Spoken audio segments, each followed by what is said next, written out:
반갑습니다, 여러분. 오늘 말씀은 사사기 18장 1절에서 우리 13절까지 말씀 같이 보겠습니다. 제가 먼저 말씀 봉독합니다. 그때 이스라엘에 왕이 없었고 단지파는 그때에 거주할 기업의 땅을 구하는 중이었으니 이는 그들이 이스라엘 지파 중에서 그때까지 기업을 분배받지 못하였습니다. 단 자손이 소라와 에스다올에서부터 그들의 가족 가운데 용맹스러운 5사람을 보내어 땅을 정탐하고 살피게 하며 그들에게 이르되 너희는 가서 땅을 살펴보라 하매 그들이 에브라임 산지에 가서 미가의 집에 이르러 거기서 유숙하니라.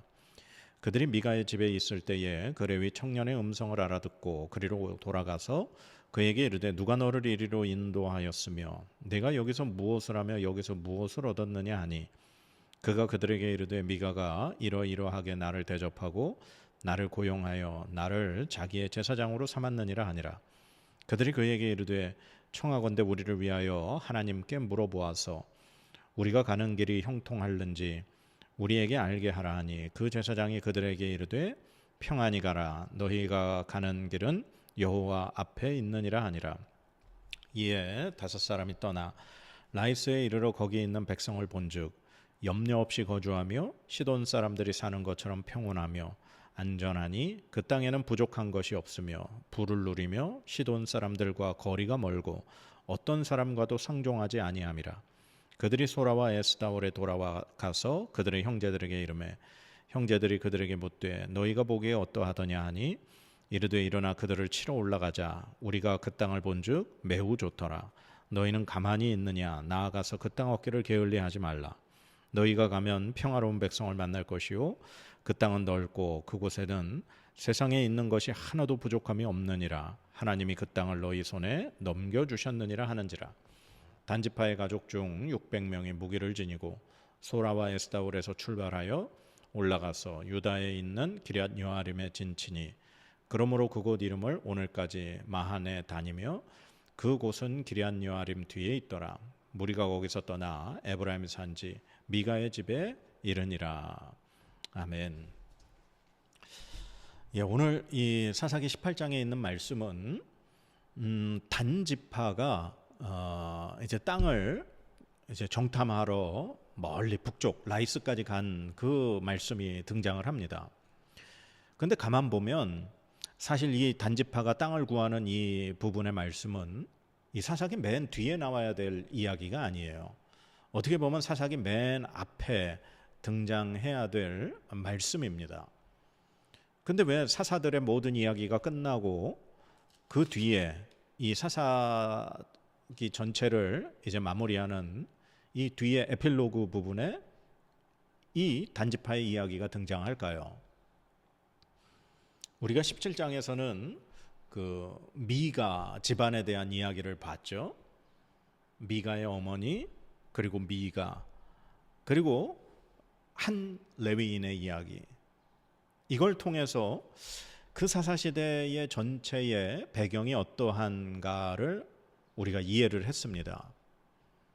그거에 맞춰서 그 뒤에 이 단지파의 이야기가 등장하는 것은 한 개인 그리고 한 집안의 이야기가 아니라 이제는 한 지파가 이 사사시대에 어떠한 모습을 보여주고 있는가를 우리에게 알려주기 위해서 이 뒷부분에 이 단지파의 이야기가 기록되었다고 우리는 볼 수 있습니다. 더군다나 그럴 만한 게 이 단지파 이야기가 끝나고 나면 그 뒤에 이제 베냐민 지파의 이야기가 나오죠. 그러니까 사사시대에 얼마나 정말 하나님의 뜻이 사라져버리고 그냥 정말 각각 자기 소견에 옳은 대로 행하는가가 보여주고 있는 그런 사건들이라는 겁니다. 자, 오늘 말씀에 보면 1, 2절에 우리가 말씀을 잘못 오해하면 단지파가 지금 땅을 분배받지 못했구나. 그래서 지금 정탐꾼을 보내서 새로운 땅을 찾는구나. 그렇게 생각할 수 있습니다. 그런데 그렇지 않습니다. 우리가 이미 여호수아서부터 쭉 말씀을 보아왔기 때문에 우리가 그 말씀을 이제 이해할 수 있습니다. 왜냐하면 이미 여호수아 19장에 모든 지파들의 땅 분배가 제비뽑기를 통해서 다 끝났습니다. 단지파도 제비뽑기를 통해서 땅을 분배받았습니다. 그러면 오늘 이 말씀을 어떻게 해석해야 되느냐? 그때까지 그들이 기업을 분배받지 못하였다라고 하는 이 말씀은 자기들이 제비뽑기를 통해서 그 가나안의 땅을 분배를 받았지만 그 땅을 온전히 정복하지 못했다라고 그렇게 이해를 해야 되는 겁니다. 왜 그러냐면 사사기 1장 34절에 이제 땅 분배가 끝나고 이제 이스라엘 지파들이 가나안 땅 요단강을 건너서 이제 그 서쪽에 있는 땅들을 점령하는 그 말씀 가운데 1장 34절에 이런 말씀이 있습니다. 아모리 족속이 단 자손을 산지로 몰아넣고 골짜기에 내려오기를 용납하지 아니하였으며, 이렇게 되어 있습니다.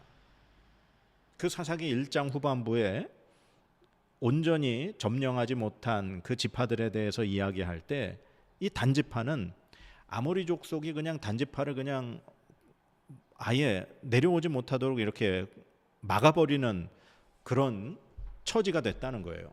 그러니 단지파는 소라와 에스다올, 즉 이 삼손의 본거지 고향인 그 단지파의 이 삼손, 그 지역이 이미 그들의 땅이었음에도 불구하고 그 아모리 족속 때문에 온전히 그 땅을 차지하고 점령하고 정복하지 못했다는 겁니다.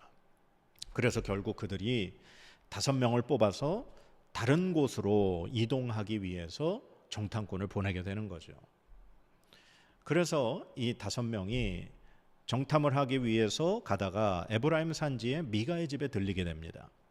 그리고 그곳에서 유숙하고 그곳에 있는 그 레위인을 알아보고 그 레위인에게 우리가 가는 길이 어떻게 되겠냐라고 질문을 하죠. 근데 그 레위인은 너희가 가는 길은 여호와 앞에 있다 평안히 가라, 그런 이야기를 들려줍니다.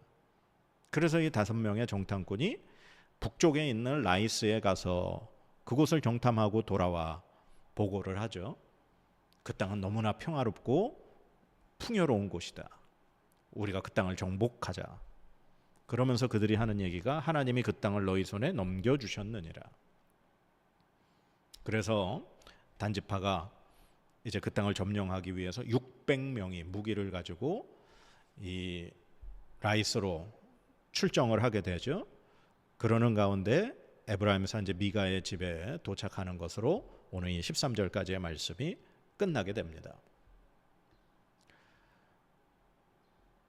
근데 오늘 이 말씀에서 이 단지파가 그럼 무엇을 잘못하고 있는가? 아까 제가 서두에 말씀드렸지만 17장이 미가 그 개인의 어떤 집안에 대한 죄악을, 그 모습을 사사시대에 보여주는 거라면 오늘 이 단지파가 과연 무슨 죄악을 하나님 앞에 범하는 모습을 우리에게 보여주는 것인가? 아까도 말씀드렸지만 이 단지파는 하나님 앞에 분배받은 그 땅을 온전히 점령하지 못했습니다. 그러면서 이제 그 땅을 떠나 다른 땅을 정복하기 위해 가는 거죠. 그런데 이 5명이 정탐꾼들이 이 미가의 집에 도착해서 거기서 유숙하다가 레위인에게 자기들의 앞날의 길을 묻습니다. 그런데 이 여호수아 이 마지막 그 18장에 이미 하나님의 법궤 성막은 실로에 위치해 있습니다.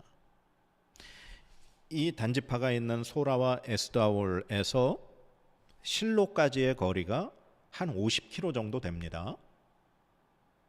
만약에 하나님의 말씀을 물으려면 그 실로에 가서 법궤가 있고 성막이 있고 정말 아론의 후손으로 세워진 그 제사장이 있는 그곳에 가서 제사장에게 어떻게 보면 물어야 하겠죠. 그런데 이 5명의 정탐꾼이 소라와 에스다올을 떠나 에브라임 산지의 미가의 집에 갔습니다. 그런데 미가의 집에서 실로까지는 더 가깝죠. 한 25km 정도밖에는 되지 않습니다.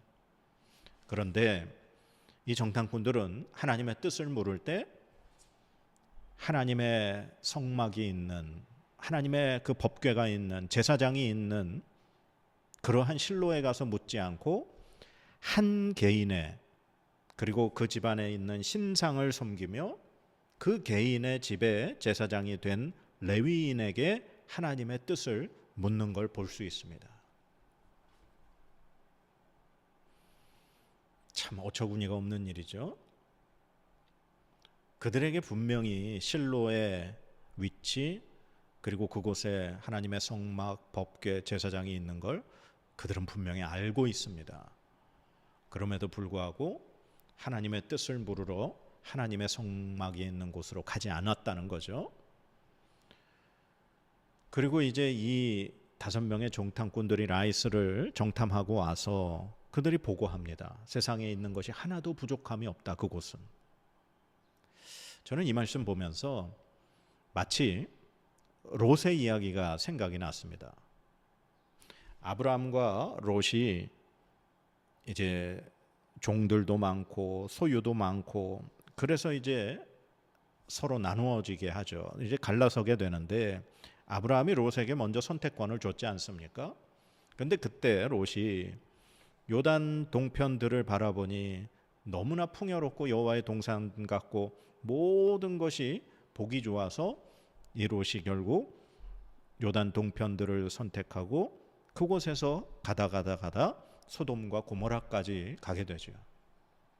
눈에 보기에 좋았지만 죄악으로 가득한 도시 소돔과 고모라를 선택했습니다.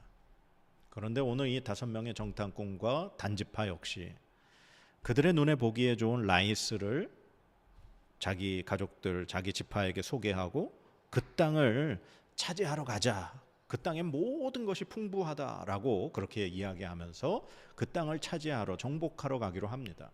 그런데 문제는 지금 그 땅을 하나님이 분명히 허락하심이 없음에도 불구하고 그들은 마지막에 이런 말을 하죠. 하나님이 그 땅을 너희 손에 넘겨주셨느니라 하는지라. 하나님이 그 땅을 자신들에게 주셨다라고 그렇게 말을 해버립니다. 자기들이 하는 일을 합리화시키기 위해서 하나님의 뜻을 끌어오는 거죠. 하나님은 그들에게 그 땅을 주신 적이 없습니다. 하나님은 이미 분명히 제비뽑기를 통해서 여호수아 시대에 그 소라와 에스타올, 즉 유다 지파와 에브라임 지파 그 사이에 이 단지파의 땅을 분배를 받았습니다. 근데도 자기들이 그 땅을 온전히 점령하지 못하고 그 아모리 족속을 물리치지 못하고 그들에 의해서 쫓겨나듯 결국 다른 곳으로 이동하면서 그것이 마치 하나님의 뜻인 양 이야기하는 거죠. 이게 바로 사사시대의 모습을 보여주는 단지파의 행동입니다. 그때 이스라엘의 왕이 없으므로 각각 자기 소견에 옳은 대로 행했다. 그래서 오늘 1절 말씀에도 그때에 이스라엘의 왕이 없었고 이 말씀을 하는 거죠.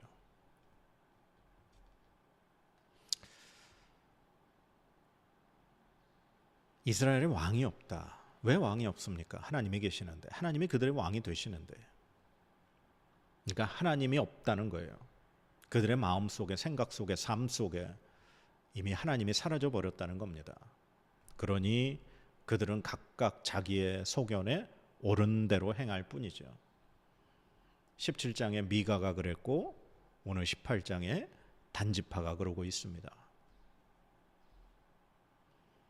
미가나 단지파나 어떻게 보면 이 규모만 커진 것뿐이지 그 뿌리는 똑같습니다.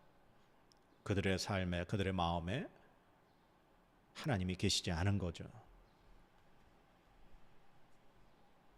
저는 오늘 이 말씀 같이 나누면서 우리가 오늘 이 단지파의 정탐꾼과 같은 그리고 단지파 같은 사람들의 행동을 하지 않는가 한번 생각해 봅니다. 내가 하고 싶은 걸 하면서 마치 그게 하나님의 뜻인 것처럼 하나님의 뜻을 끌어다가 이건 하나님의 뜻이다라고 그렇게 우리가 생각하고 있지 않은가. 내가 하고 있는 일을 합리화시키기 위해서 하나님의 말씀을 끌어오지 않는가. 우리는 이 순서를 좀 정확하게 이해를 해야 합니다. 먼저 하나님 말씀 앞에 하나님 앞에 기도함으로 하나님의 뜻을 구하는 것이 먼저여야 되죠. 이미 저지를 거 다 저질러 놓고 이것이 하나님의 뜻이다라고 하나님의 뜻을 갖다 붙이면 그건 맞지가 않는 거죠. 바로 이 사사시대의 모습을 정말 적나라하게 보여주는 이 단지파의 모습, 오늘 이 시대의 모습, 우리의 모습이 돼서는 안 되겠습니다. 그래서 언제나 하나님 앞에 내가 원하는 것을 먼저 내려놓고 하나님의 뜻을 구할 수 있는 저와 여러분의 믿음이 되기를 간절히 소망합니다. 기도하겠습니다. 하나님, 오늘 단지파의 모습을 봅니다. 하나님이 계시지 않으니, 하나님을 모르니, 하나님의 말씀을 모르니 그들은 자기들이 원하는 대로 그렇게 행하는 모습을 봅니다. 하나님의 성막, 하나님께서 세우신 제사장이 있는 그 실로가 그리 멀지 않음에도 불구하고 그곳을 찾아가지 아니하고 미가의 집에 있는 한 레위인 그 신상을 섬기는 제사장에게 하나님의 뜻을 구하는 모습을 봅니다. 하나님, 우리가 온전히 하나님의 말씀 앞에 하나님의 뜻을 구하며 하나님의 은혜를 구하며 하나님이 기뻐하시고 하나님이 인도하시는 길이 무엇인가를 진정으로 구할 수 있는 겸손한 믿음의 소유자들 되게 하여 주시옵소서. 그래서 우리가 내 뜻이 먼저, 내가 행동으로 먼저 앞서서 하나님보다 앞서 나가지 아니하도록 우리를 불쌍히 여겨 주시옵소서. 감사드리며 예수님의 이름으로 기도드립니다. 아멘.